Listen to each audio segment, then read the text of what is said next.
Bem-vindos! Aqui a gente descomplica obras complexas usando um formato visual bem direto. E a análise de hoje é sobre uma missão de resgate espiritual que, sinceramente, parece mais um roteiro de ficção científica.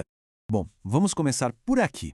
Pensa só, um livro de 1949, psicografado por Chico Xavier, que descreve conceitos como hipnose espiritual e implantes energéticos. É uma linguagem que a gente só veria décadas depois em filmes como Matrix. É exatamente essa obra, Libertação, que vamos explorar. Essa é a pergunta que serve de base para tudo que a gente vai ver. O livro Libertação nos desafia a pensar no plano espiritual não como um lugar pronto, um destino fixo, mas como uma realidade que é moldada o tempo todo pelos nossos pensamentos e emoções.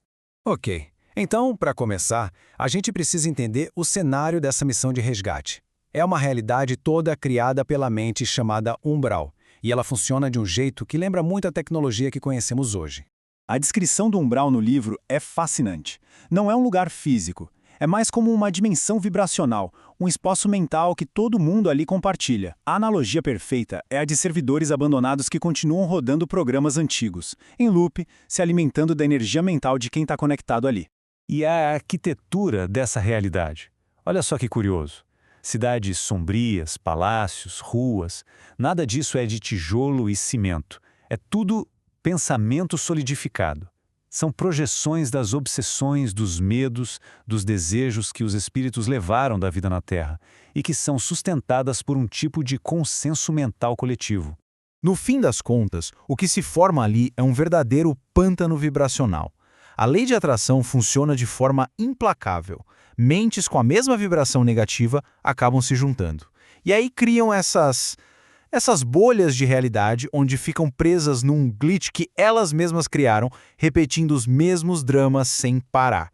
Agora vamos para a parte da ação. Como é que espíritos mais evoluídos organizam operações táticas para tirar a alma de dentro dessas prisões mentais? Pois é, os resgates descritos no livro não são atos aleatórios de improviso.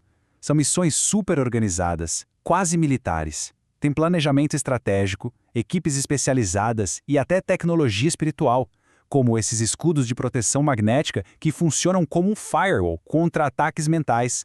E essa tática de infiltração é genial. Não é na base da força, é na base da adaptação. A equipe precisa se camuflar, literalmente baixando a própria frequência para não ser percebida ali. É como uma operação furtiva e espiritual, onde os socorristas se cobrem com as energias do próprio ambiente para poder trabalhar sem chamar atenção. Mas, e quais são os riscos de ficar preso num umbral por tempo demais? O perigo, segundo a obra, é uma falha geral do sistema da alma, um verdadeiro crash de consciência. Isso aqui não significa ser aniquilado, tá? É mais como se o sistema operacional da alma travasse de um jeito tão feio que ele entra numa hibernação forçada, precisando de um reboot completo. O espírito perde temporariamente a forma humana e a consciência de quem ele é. E aqui a gente vê a ilustração perfeita desses dois estados. De um lado, o perispírito funcionando, a alma na sua forma ativa. Do outro, o ovoide, que é o resultado desse burnout total de energia. É como se a alma entrasse num modo de segurança, voltando para uma forma primária, só aguardando a chance de recomeçar do zero. Então, se o umbral é um programa de prisão todo construído em cima de ódio e obsessão, como é que se quebra esse código? Como se liberta uma alma que está cristalizada no mal há séculos? Esse é o clímax da missão. Gregório, um líder poderoso e super endurecido lá nas sombras, que já tinha resistido a tudo, finalmente fica cara a cara com a imagem materializada da sua mãe, Matilde, que é um espírito de luz. O ponto crucial é justamente esse. Séculos de ódio, de poder, de planos de vingança. Tudo isso se desfaz não numa batalha, mas num reencontro. A força do amor de mãe age como um cheat code, um código que quebra a programação do ódio na hora.